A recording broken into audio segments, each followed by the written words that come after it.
آقائے کریم نے جب وہ آیت بیان فرمائی اس کے بعد فرمایا اے میرے صاحبو، اے میرے غلامو، کیا میں تمہیں سب سے بہترین دولت نہ بتاؤں؟ سبحان اللہ۔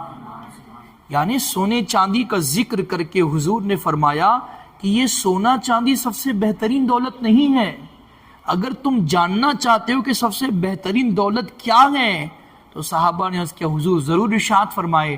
تو میرے آقا نے ارشاد فرمایا جان لو سونا اور چاندی یہ بہترین دولت نہیں ہے، بلکہ سب سے بہترین دولت ذکر الہی میں مشغول رہنے والی زبان ہے۔ سبحان اللہ۔ وہ زبان جو ذکر الہی میں مشغول رہتی ہے، جو اٹھتے بیٹھتے اپنے رب کا ذکر کرتی ہے، چلتے پھرتے اپنے رب کا ذکر کرتی ہے اور یاد الہی میں مشغول رہتی ہے، میرے آقا نے ارشاد فرمایا یہ سب سے بہترین دولت ہے۔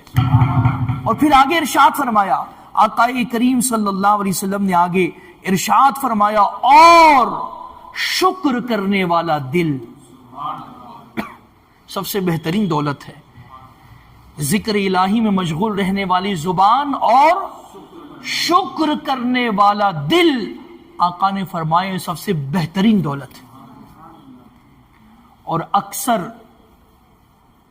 بزرگان دین خدا کے دربار سے کچھ طلب کرے نہ کرے، ذکر کرنے والی زبان اور شکر کرنے والا دل ضرور طلب کرتے تھے، کیونکہ وہ جان چکے تھے کہ اس کائنات میں نہ سونا بہترین دولت ہے، نہ چاندی بہترین دولت ہے، نہ ہیرے جواہرات بہترین دولت ہے۔ اس کائنات میں اگر کوئی سب سے بہترین دولت ہے تو وہ ذکر کرنے والی زبان ہے اور شکر کرنے والا دل ہے۔ اس لیے وہ اپنی ہر دعاؤں میں اللہ سے مانگتے تھے مولا ذکر کرنے والی زبان دے اور شکر کرنے والا دل دے۔ اب یہاں پر ہمیں اپنی اصلاح کرنی ہے۔ کیا ہم اپنی دعاؤں میں ذکر کرنے والی زبان اور شکر کرنے والا دل مانگتے ہیں؟ بتائیں مجھے، جواب دیں۔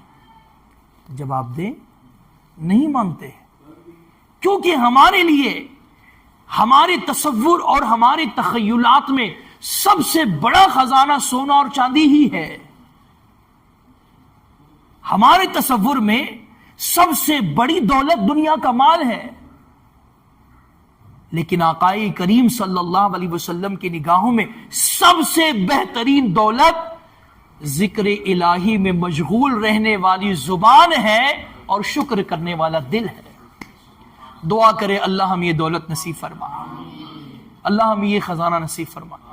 پھر آگے حضور نے ارشاد فرمایا تیسری چیز، میرے آقا صلی اللہ علیہ وسلم نے ارشاد فرمایا اور مسلمان کی وہ بیوی جو اس کے ایمان پر مدد کرنے والی ہو۔ حضور نے فرمایا یہ تین چیزیں کائنات کی سب سے بہترین دولت ہے۔ پہلی چیز ذکر الہی میں مشغول رہنے والی زبان، دوسری چیز شکر کرنے والا دل، اور تیسری چیز ایمان پر نیکیوں پر مدد کرنے والی بیوی۔ میرے آقا نے فرمایا جس کو یہ تین چیزیں مل جائے گویا اس کو کائنات کی سب سے بہترین دولت مل گئی۔ کیا آج ایسا ہے؟ آج بیویاں نیکیوں پر مدد کرنے والی ہے، ایمان پر مدد کرنے والی ہے؟ آج تو معاملہ یہ ہے کہ کئی گناہ ایسے ہیں جو انسان بیوی بچوں کے پریشر میں کر لیتا ہے۔ جیسے مثال کے طور پر اللہ کی پناہ اگر نخریلی بیوی مل جائے تو پھر بندہ اس کے نخرے اٹھانے کے لیے بعض اوقات حلال کو چھوڑ کر حرام کی طرف جانے پر مجبور ہو جاتا ہے، کیونکہ حلال میں اتنی وسعت نہیں ہے کہ اس کی فرمائش پوری کی جا سکے، اس کی خواہشات کی تکمیل کی جا سکے، اس کا منگوایا ہوا سامان پہنچایا جا سکے۔ مجبور ہے بندہ، حلال میں بظاہر اتنی وسعت اس کو نظر نہیں آ رہی ہے، اور پھر وہ جانتا ہے کہ اگر یہ تمام چیزوں کی تکمیل نہ ہوئی تو پھر گھر نہیں رہے گا، امن و شانتی غارت ہو جائے گی۔